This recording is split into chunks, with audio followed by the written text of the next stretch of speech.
Welcome to the BrainShape podcast, hosted by Dr. Andrea Wilkinson, a show where we cut through the noise of the ever-growing, ever-changing world of brain health. What works and what doesn't, what's fact and what's fiction.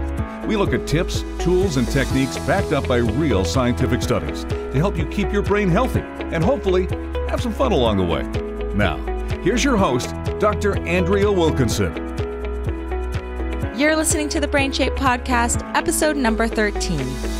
Did you know that stroke is a risk factor for dementia? In fact, the most common clinical outcome of vascular disease is cognitive impairment. The good news is that 90% of stroke is preventable with a healthy lifestyle, including controlling your blood pressure and cholesterol, exercising regularly, eating healthy, and reducing your sodium intake. To help us learn more about the associations between cardiovascular health and brain health, we're talking with Dr. Vladimir Hachinski.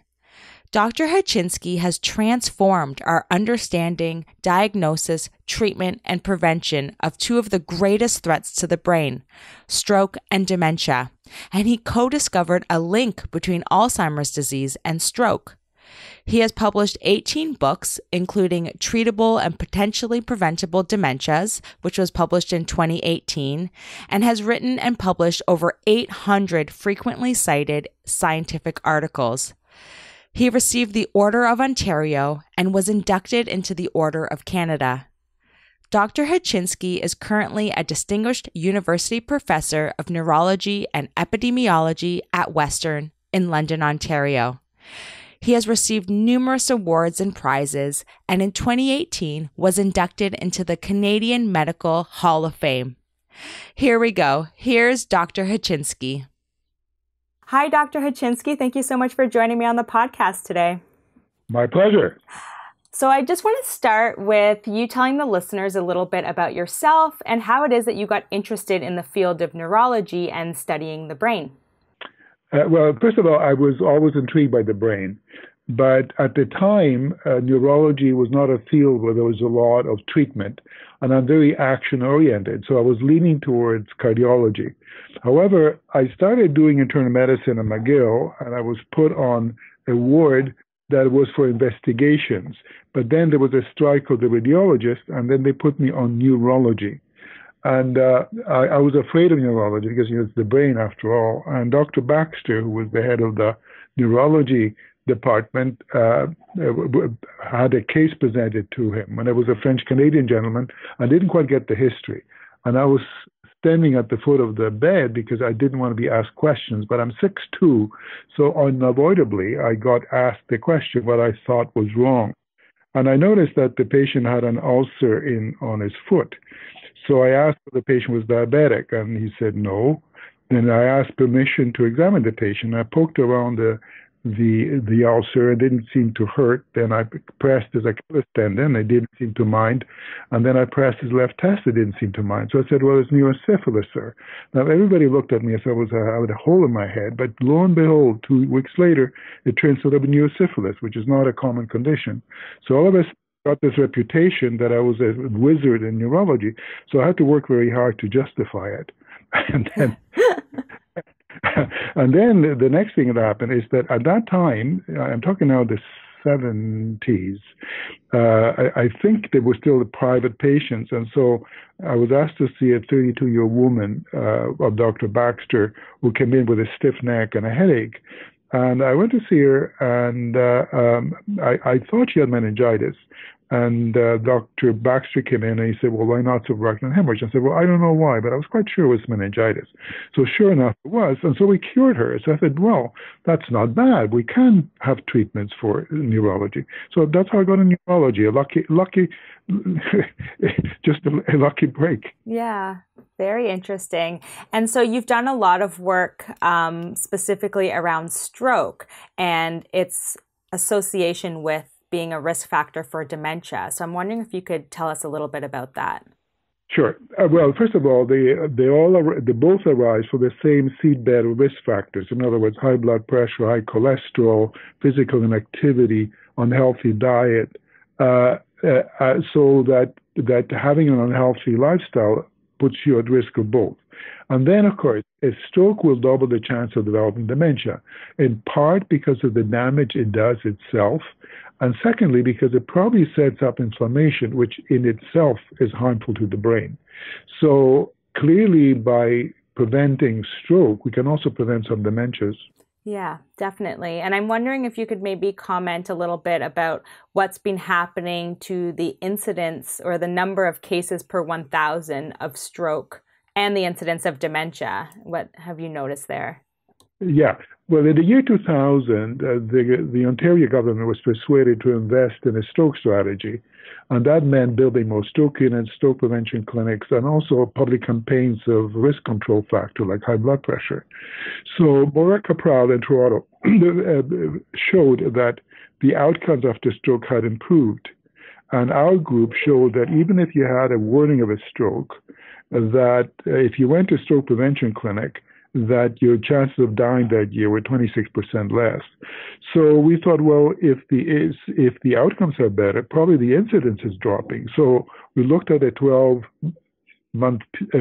period, rather, and we found the incidence of stroke in Ontario decreased by 32%, and that of dementia by 7%. So now we're very interested in seeing whether the provinces that have a stroke strategy have the same good results that we have in Ontario, and whether in fact we can begin preventing not only stroke, but some dementias. Yeah, definitely. And can you talk a little bit about the warning signs of stroke? I know you wrote a book, you co-authored a book with your daughter, Larissa. And so I'm wondering if you could tell us a little bit about the warning signs and what people can do to reduce the risk of long-term damage. Yeah. Well, it's very important to heed the following symptoms. One of them is the sudden loss of speech. And by sudden, I mean within seconds. A sudden loss of the use of an arm or a leg. Sudden loss of vision in one or both eyes. Sudden staggering. These are all warnings of a stroke. And the fact that they disappear after minutes does not mean that the danger has disappeared. So those are emergencies. And in fact, I coined the term brain attack, that to let people know that these are emergencies. You know, if you have chest pain, you go to emergency because of the pain. These are painless, but even more dangerous than heart attacks. Right, definitely. And I think that's a really important point about even if those symptoms, you know, sudden loss of speech or sudden loss of ability to move your limbs, even if it comes back, that doesn't mean that the danger is gone and that people should still go and seek treatment through the emergency departments at their nearest hospital. Right. Yeah. And so you mentioned in one of the talks that I was so privileged to hear you speak, you mentioned that 90% of stroke is preventable. Can you explain this for listeners? Yes, that's right. This has been studied now. There are several pieces of evidence. One of them is from the global burden of disease. You know, there's a very sophisticated way of monitoring the trends of all the diseases. So that's one source. The other source, there was a study that involved several countries, and they took a look to see what proportion of the patients had treatable risk factors. And it turns out it's 90%. In other words, and one of the interesting, in addition to the risk factors I mentioned at the beginning of the interview, I have to add that at a global level, but this I mean at the world level, that up to 1/3 of strokes can be attributed to air pollution. Now, we'll immediately say, well, that's a problem of New Delhi or Beijing and Mexico City. But I remind you that the continents are actually bound by these jet currents that go across the oceans. And so the biosphere gets mingled, and what happens in Beijing matters in London, Ontario. So that's one factor we have underestimated. Now, we have known for a long time that it damages the lungs. I mean, that's not surprising because you're breathing in these particles and they cause inflammation. Then it turns out that they were shown to be a risk for heart disease. And then they showed there was a risk for stroke. But the newest thing is that it's also a risk factor for dementia. And in fact, it's a Canadian study that showed that the closer you live to a major highway, the greater your risk of developing dementia. Wow. That's pretty frightening. Yeah, but I think it makes the point that, of course, as doctors and as patients, we look at the individual, but there is a larger context. It's very difficult to have a healthy lifestyle and a healthy environment. So, we all are beginning to become aware that climate instability is a real problem. And so, to what extent that has to do with air pollution, with warming, etc., well, that's a question of debate. The reality is that it is occurring. And I think that in as much as we can control it, things like pollution or emissions of gases that can contribute to those changes, I think it is our business, not simply as citizens, but also as potential patients. Right, definitely. And what are some of those lifestyle factors that can help prevent stroke? Yeah, well, they're very important. In fact, to put it in perspective, genetics are important, no question about that.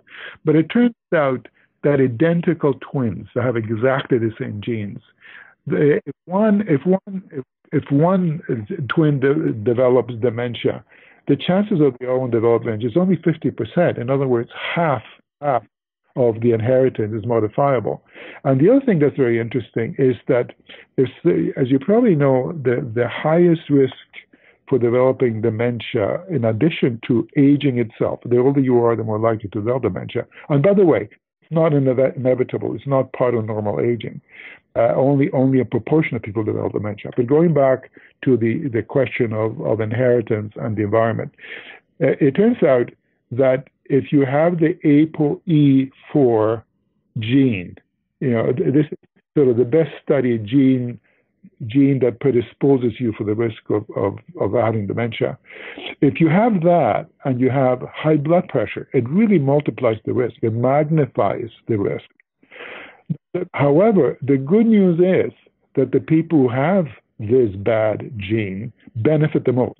So clearly, I think that, the advice is that everybody should have a healthy lifestyle, but particularly if they have a bad family history, they will gain more from the same exercise and the same diet and the same control of blood pressure. Yeah, definitely. And that's good news, I think, for everyone, but mostly for people, or specifically for people that potentially have the genetic predisposition. I know that dementia runs on my mom's side of the family. My grandma had it, my aunt has it. And so there's a chance that I have the genetic risk factor. And then hearing those results about, lifestyle, taking this preventable actions and modifying our lifestyles, how that's important for everyone, but knowing that it's particularly important for people that could potentially have the genetic predisposition is really important and insightful, I think, for me to hear. Yeah, happy to give good news. And so could you talk a little bit about specifically the research that shows this association between blood pressure and an increase in amyloid deposition, starting off, of course, with what amyloid deposition means. Right. Now, amyloid is a protein that occurs normally in the brain. The difficulty is that when it is split, sometimes it gets split in the wrong place, and you produce a particular variety of amyloid called beta amyloid. And this is toxic to the brain. Now, we don't really know whether that's a cause. We know that the people who develop dementia often have this amyloid deposition, and it tends to accumulate in the brain in what's called senile plaques. And so, and the other characteristic of people who develop dementia is that they often have depositions of tangles. In other words, the neurons, the brain cells, they often have a protein called tau that gets precipitated, and it appears in neurons. So going back to your question about amyloid, it turns out that having high blood pressure accelerates the deposition of amyloid, which is bad for the brain. On the good part of the news is that if you control the blood pressure, then the deposition is slow. So treating, and the same applies actually to tau deposition. So controlling vascular risk factors also decreases the chances of getting these depositions, or what's called neurodegeneration, that could of dementia. Right. And why do you think is preventing people from controlling their blood pressure, or do you think that it's sort of adequately being addressed and monitored in the general population? Well, the generic answer is no, it's not well controlled. And the other question, and the other aspect is that probably the targets for blood pressure that we have now, like 140 over I think it's 90, they're probably too high for the brain. There's a study called Sprint that showed that a lower blood pressure is better for the brain. Now, it doesn't mean that we should do it very quickly, particularly in elderly people, but probably the blood pressure that we aim at is too high. And even for the higher standard of 140 over 90, not enough people are well controlled. I would say that only about half are well controlled. And some don't even know they have high blood pressure because they don't measure it. So this is one of those areas where we could make a lot of inroads. And then answering your question about, well, why aren't people doing that? The difficulty is that we are concentrating on a long-term thing. They say, well, if you don't control your blood pressure, when you're 70, you might get a stroke. Well, for most people who are younger than that, well, yeah, I'll control it. Yeah. So we need targets that are more immediate. So we probably have to have, well, first of all, you have to measure it and then have sort of feedback. And then the other point is that if you're going to do it, then you probably should do it in context. For blood pressure, for example, it isn't just pills. Keeping a physical shape, being physically active is important. Having a good diet is important. Avoiding high salt in particular is important. And then some people can control it on just doing that, but most people do require some medication. And luckily, there are many good medications. Now, the other thing I should point out is that it's a very common condition. Roughly, by the time people are in their 70s, 2/3 of people have high blood pressure by the current definitions. So this is one of those areas where we have a lot to gain by preventing stroke, and also it's a risk factor for heart disease, it's a risk factor for dementia, and also for certain types of kidney disease and certain types of eye disease. High blood pressure is bad for the eyes as well. So that's one area where a lot can be done. And, luckily we have Hypertension Canada, which has done some innovative things. For example, I believe it's Alberta that they co-opted the pharmacists. Simply they have blood pressure devices in pharmacies. So anybody can go there, take their blood pressure, and if it's high, they get advice from the pharmacist to either go to the family doctor and then they can be followed by the doctors or come back to the pharmacy. And that has made quite a difference, and more people have their blood pressure controlled. So we have a long way to go, but luckily there are many things that if we change could make a big difference. Yeah, definitely. Could you talk a little bit about white matter inflammation and how that's associated with the risk of dementia and stroke? Yeah. Well, the first point is that we always think of gray matter. You say somebody is smart, they have a lot of gray matter. Well, it turns out that what's most characteristic about the human brain is the amount of white matter, roughly half the brain. And of course, it makes sense because we have all these connections. Now, the white matter is very delicate. It receives less blood flow than the gray matter. And it's one of the first things to go wrong before, you have changes in the white matter long before you have cognitive impairment. So it's one of the early, I call it white matter changes, red flags. In other words, it's an early warning system of trouble ahead, because if you have white matter changes in the brain, you're more likely to have a stroke and you're more likely to have dementia. And then in terms of inflammation, my colleague Sean Whitehead and I have worked with a model of a rat model of Alzheimer's disease, if you like. Animals don't really have the human disease, but they have the human gene. And what Sean has found is that one of the earliest changes is really inflammation of the white matter. And he's a colleague now, a well-established and productive colleague. But at one point, he was a PhD student of Dr. Cecchino and myself. And his project was to look at an animal model of Alzheimer's disease and then produce stroke in it. What he found is that if you produced a stroke, by this I mean cause some damage that is like a stroke in the animals, that this produced that if the animal had amyloid in the brain, which was the model for Alzheimer's disease, then inflammation was much bigger than in an animal that did not have the amyloid. And then instead of settling down, as it did the control animals, it flared. And the good news was that by using anti-inflammatory agents, he could decrease the damage and also the cognitive impairment in the animals.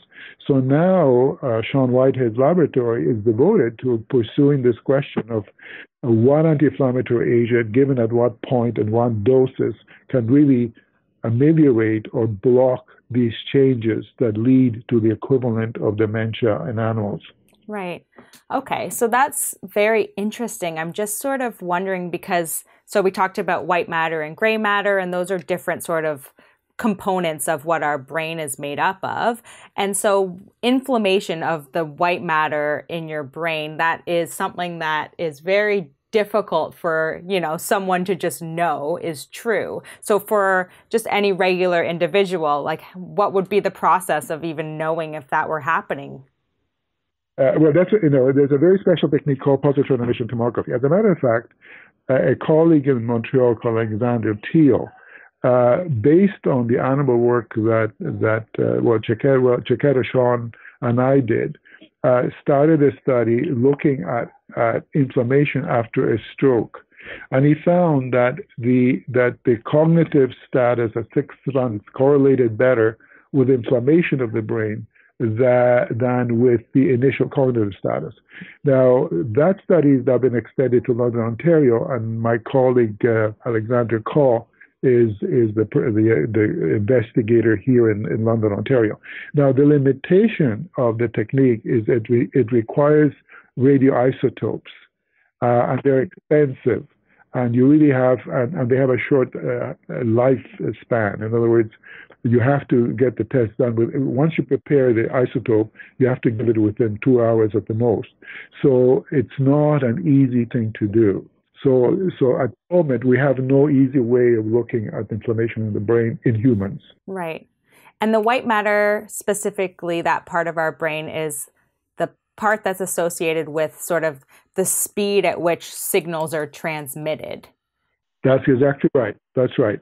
And so I was wondering if there was any sort of actions or activities that we engage in as, humans interacting with the complexity of our lives that reinforce those white matter tracks in our brains, if there's anything that you've heard of. And that's not in the medical sphere, but that's more in sort of everyday life.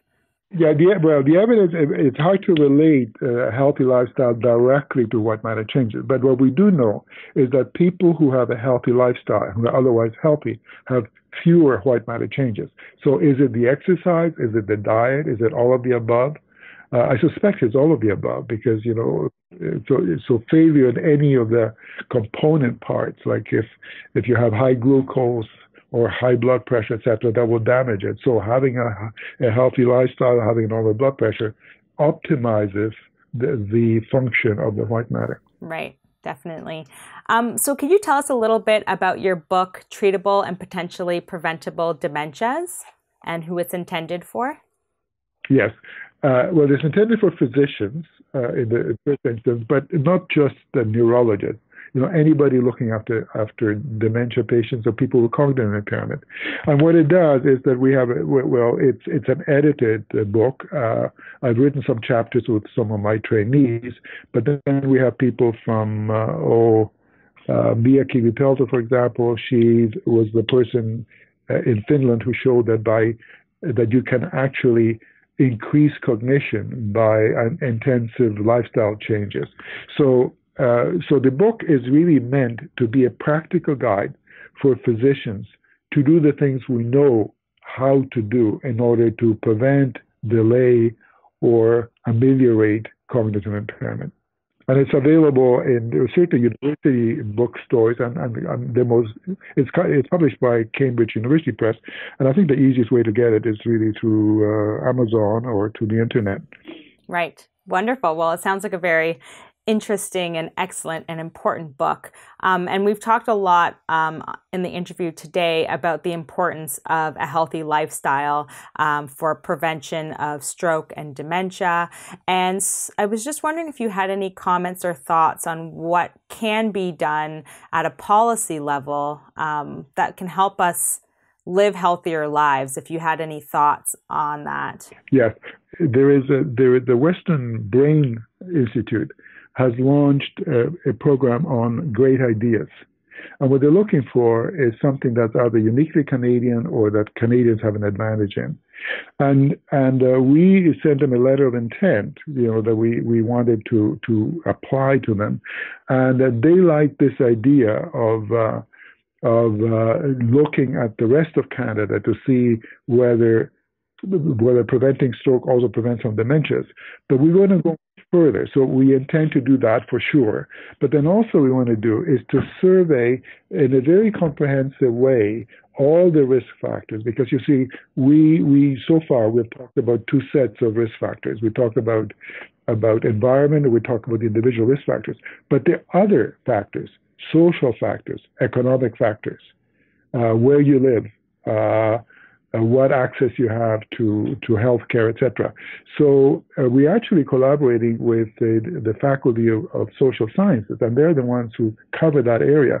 So we want to do a very comprehensive survey of what is happening in terms of stroke, dementia across Canada, and which are the hot areas. And then we're also working with economists, and they're going to take a look and say, look, here are some of the low-hanging fruit. If you do this in your community, you can expect that this will happen. Because if we continue to do the same thing, this also has a cost. In other words, inertia has a cost. So what we hope to do is to produce cost-effective models that could be applied. And then we also want to work with organizations that whose mission it is prevention, the Heart and Stroke Foundation, Alzheimer's Society of Canada, and probably also Hypertension Canada.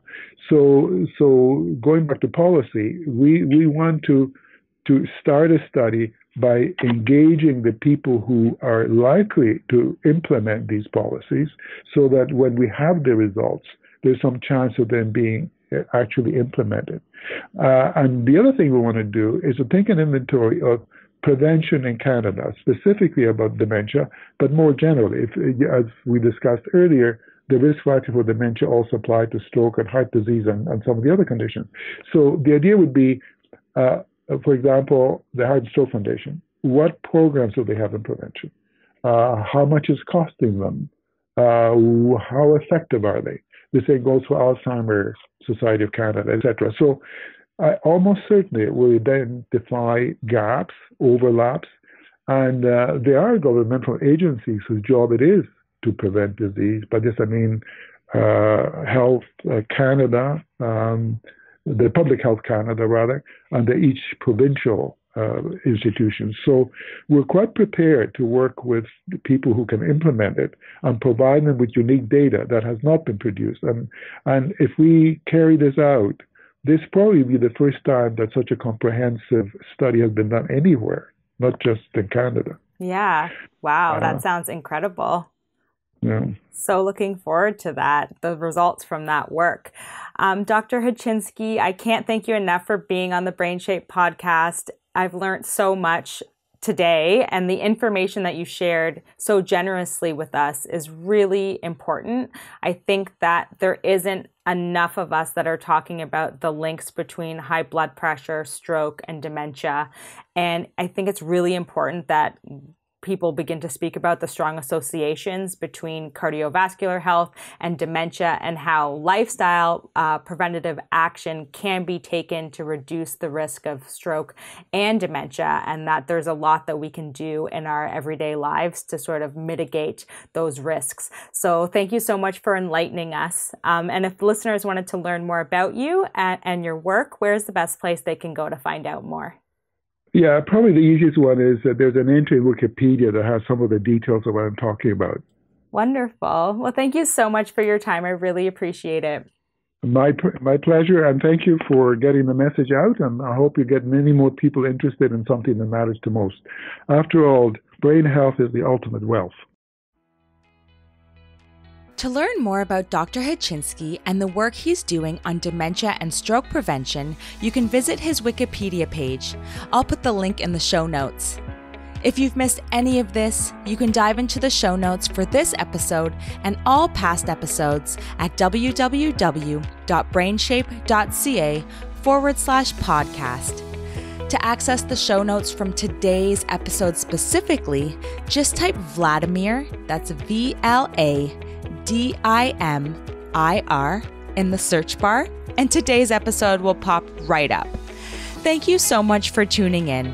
I hope that this episode provided you with some very important insights into the connections between stroke and dementia and left you with some tangible tips you can use to ensure you're prioritizing your cardiovascular health, which ultimately impacts your brain health. Don't forget to subscribe to the podcast so that you'll be notified every time we publish a new episode. And since we're a weekly show, I'll see you back here next week. In the meantime, you can follow me on social media at BrainShapeTO, and be sure to let me know if there are any specific topics that you want me to cover on the podcast. Until next time, keep your brain in shape. And as always, I've had such a great time hanging out with you.